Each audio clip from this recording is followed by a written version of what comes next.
Continuons ce journal et cette fois-ci, nous allons prendre escale de l'autre côté de l'Afrique de l'Ouest et plus précisément au Mali. Le président Assimi Goïta a gracié vendredi 6 janvier les 49 militaires ivoiriens condamnés à 20 ans de prison et de peine de mort, entre autres, accusés d'être des mercenaires et arrêtés le 10 juillet 2022 à Bamako.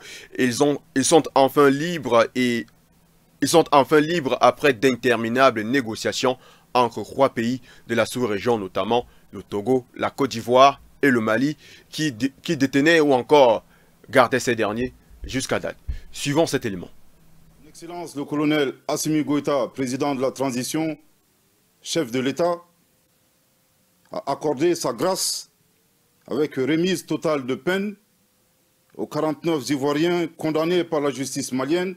En cette circonstance, le gouvernement de la transition et le peuple malien remercient son Excellence le colonel Assimi Goïta, président de la transition, chef de l'État, pour ce geste. C'est donc après au moins 6 mois de négociations que les 49 soldats ivoiriens recouvrent la liberté et retournent au Bercail, en Côte d'Ivoire. En effet, 46 d'entre eux qui étaient toujours détenus au Mali avaient été condamnés à 20 ans de prison fin décembre. Les 3 soldats, quant à elles, avaient été relâchés à la peine de mort par contumace, bien qu'ayant été extradés au mois de septembre 2022 pour des raisons humanitaires après leur arrestation. Tous bénéficient d'une remise totale de peine, selon cette annonce du porte-parole du gouvernement malien, le colonel Abdoulaye Maïga, à la télévision malienne vendredi 6 janvier 2023. Cela signifie que la peine des 46 soldats au Mali est levée.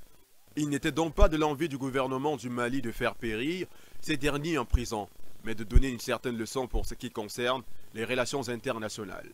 Abdoulaye Maïga explique d'ailleurs que ce geste démontre l'attachement du colonel Goïta à la paix, au dialogue, au panafricanisme, à la préservation des relations fraternelles et sécuritaires avec les pays de la région, en particulier le Mali et la Côte d'Ivoire.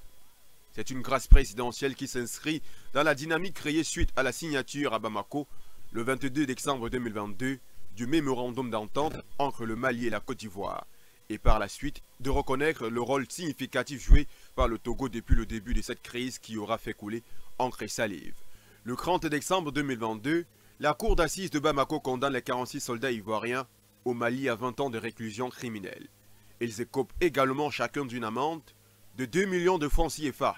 Par ailleurs, les 3 soldats qui avaient été libérés au mois de septembre sont condamnés par contumace à la peine de mort ainsi qu'à 10 millions de francs CFA d'amende. Toutes ces peines sont levées par le gouvernement malien. Le porte-parole Abdoulaye Maïga, comme à son habitude, a été clair à l'endroit du président en exercice de la CEDEAO, Umaro Sissoko Embalo, qui semble vouloir jouer un jeu trouble. Il a exprimé l'indignation du gouvernement face à l'attitude partiale de certains responsables contre son pays. Plus loin, il dénonce la position agressive du président de la Guinée-Bissau, menaçant de frapper Bamako de sanctions toujours dans le cadre de cette affaire.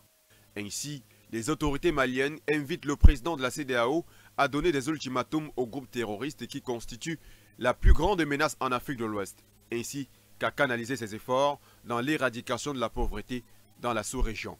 Les soldats ivoiriens communiquent déjà avec leurs différentes familles depuis plus de 48 heures.